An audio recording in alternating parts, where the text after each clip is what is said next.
आरक्षणाचा फेरा आणि राजकीय महत्त्वाकांक्षांवर पाणी. भल्या भल्यांना निवडणुकीतून आउट करणारा फॅक्टर आरक्षण. 2012 सालच्या झेडपी इलेक्शन मधली अशाच आरक्षणाच्या फेऱ्यांची आजची गोष्ट आहे. आणि या फेऱ्यांमुळं खचून न जाता आपली राजकीय इमेज अजूनही भक्कम करणाऱ्या नेत्यांची बिनविरोध कहाणी पाहुयात आजच्या भागात.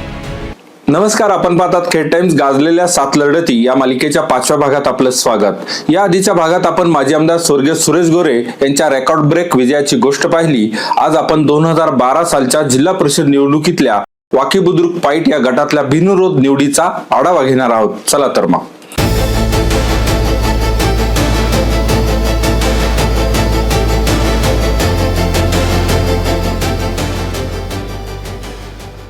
बिनविरोध हा शब्द जणू सध्याच्या राजकारणातली आदर्श राजकारणाची व्याख्या. कारण सध्या कोणतीही निवडणूक बिनविरोध होणं म्हणजे राजकीय अचंबाच म्हणावं लागेल.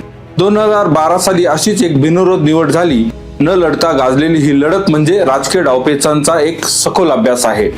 झालं असं की 2012 साली जिल्हा परिषदेच्या निवडणुकीत वाकी बुद्रुक पाईट हा गट अनुसूचित जमातीसाठी आरक्षित झाला.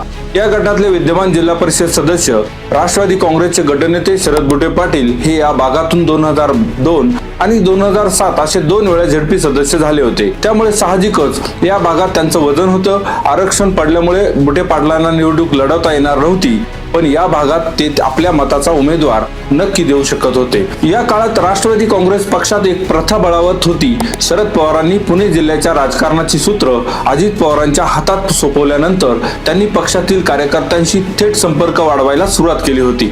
त्यामुळे स्थानिक राजकीय पुढारी, विशेषतः तत्कालीन आमदार दिलीप मोहिते यांच्याशी न जुळणारे नेते अजित पवारांशी थेट संबंध प्रस्थापित करून आपली कामं करून घ्यायचे. राष्ट्रवादीतील पक्षांतर्गत राजकारणाचं हे एक प्रमुख कारण होतं. कारण पक्षाच्या आमदाराला डावलून पुढे जाणं हा राजकीय चढाओढीच्या गांभीर्याचा मुद्दा ठरतो. खेड तालुक्यातील तत्कालीन आमदार दिलीप मोहिते यांना न विचारता थेट अजित पवारांशी संबंध ठेवण्यामध्ये शरद बुटे पाटील आणि स्वर्गीय सुरेश गोरे हे नाव सगळ्यात पुढे होतं. 2012 सालच्या राजकीय परिस्थितीचा थोडा आढावा घेतला तर राष्ट्रवादीचा मुख्य विरोधक पक्ष म्हणजे काँग्रेस. काँग्रेस हा तालुक्यातून हद्दपार होण्याच्या मार्गावर होता. शिवसेना जरी तालुक्यात डोकंवर काढू पाहत असली तरी स्थानिक राजकीय ताकदीमध्ये राष्ट्रवादी काँग्रेस पुढे शिवसेनेच्या निभाव लागणं अवघड होतं. एकंदरीत तत्कालीन राजकीय परिस्थिती ही राष्ट्रवादी काँग्रेस पक्षाच्या पत्त्यावर होती. तालुक्यात दुसरा तुल्यबळ पक्ष नव्हता. या उलट राष्ट्रवादी काँग्रेस पक्षात पक्षांतर्गत गट तट होते, ज्यांच्या राजकीय कुरघोड्या कायमच सुरू असायच्या. इतर पक्षाची ताकद कमी असल्यामुळे या गटात निवडणूक बिनविरोध होऊ शकते याचा अंदाज बुटे पाटलांना आला आणि त्यांनी ही निवडणूक बिनविरोध करण्यासाठी जोर लावला. एवढंच नाही तर या गटातल्या दोन्ही पंचायत समितींच्या गणामध्ये बिनविरोध निवड व्हावी असा त्यांचा मनसुबा होता. यामध्ये काही अंशी ते यशस्वी झाले. या गटातून सुरेखा ठाकर या महिलेची बिनविरोध जिल्हा परिषद सदस्य म्हणून निवड झाली. पंचायत समितीच्या पाईट गणातही कांताबाई केदारे यांच्या नावावर बिनविरोध शिक्का करण्यात आला. राष्ट्रवादी काँग्रेसला बिनविरोध एक जिल्हा परिषद आणि एक पंचायत समिती जागा मिळवून देण्यात शरद बुटे पाटलांना यश आलं. त्यामुळे पक्षश्रेष्ठींसमोर त्यांचं वजन निश्चितच वाढलं. पण हे सगळं त्यांना कसं शक्य झालं त्यांच्याकडूनच ऐकूया. 2002 ते 7 आणि 7 ते 12 अशा 2 टर्म मला लागोपाठ मिळाल्या. परंतु 2012 साली माझ्या गटामध्ये आदिवासी महिलेचं अनुसूचित जमाती महिला असं रिझर्वेशन पडलं. तर मग बऱ्यापैकी लोकांनी इंटरेस्ट सोडून दिला निवडणुकीत. महिला रिझर्वेशन झेडपीला पण आलं आणि पाईट पंचायत समितीला पण आदिवासी महिला आलं. आणि मग लोकांनी लक्ष द्यायचं सोडून दिलं. मग मी म्हटलं असं करून नाही चालणार, आपल्याला उमेदवार निवडून आणला पाहिजे. मग मी आमच्याच गावातल्या सुरेखा ज्ञानेश्वर ठाकर, ती 10वी पास मुलगी होती. मग तिला विचारलं जातीचा दाखला की ती म्हटली आहे. तर म्हटलं आपल्याला या निवडणुकीत तुमचा फॉर्म भरायचा आहे. तिला काही म्हणजे कल्पना पण नव्हती. मग आम्ही तिचं फॉर्मची तयारी केली.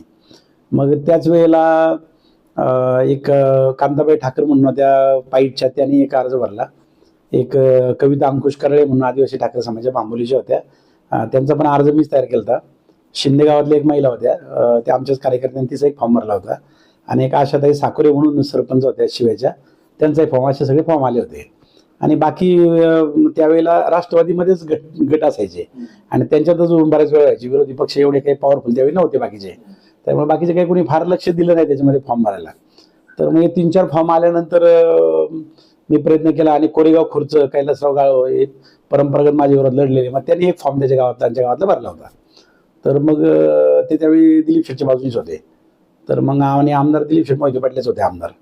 तर मग आम्ही प्रयत्न केला की चला निवडणूक बिनविरोध होऊ शकते, कशाला या आदिवासी लोकांचे पैसे घालवायचे, निवडणूक कशाला करायची. म्हणून मग आम्ही शिंद्यातली जी महिला होती त्यांच्याशी बोललो, मेजर दत्ता टिमगिरे, सुनील देवकर, त्यांनी आम्हाला सांगितलं की ठीक आहे आपण प्रयत्न करू. आणि त्या महिलेशी बोलल्यामुळे ती मानसिकता दाखवली. मग त्या आशाताई साकोरे होत्या, त्या माझ्याकडे झाले, म्हणजे भाऊ तुम्ही ठरवाल ते. तर मग त्याला म्हटलं ते आपण थोडी शिकलेली महिला द्यायला लागेल. मग त्यांची मी तिथं आदल्या दिवशी माघार घेतली. शिंदेची महिला होती तिची पण माघार घेतली.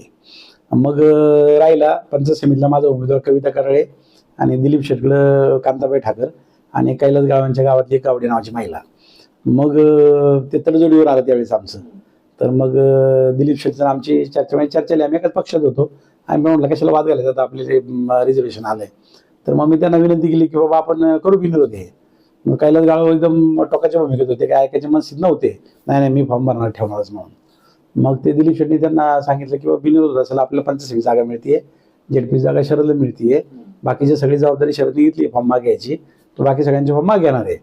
तर मग ते आमचं एकदम 2:30 वाजता शेवटच्या श्रेणी ती कैलास गावांची मानसिकता दिलीप शेट्टी सांगितल्याप्रमाणे त्यांची झाली आणि त्यांनी त्यांच्या महिलेचा अर्ज त्याच्यामध्ये माग घेतला.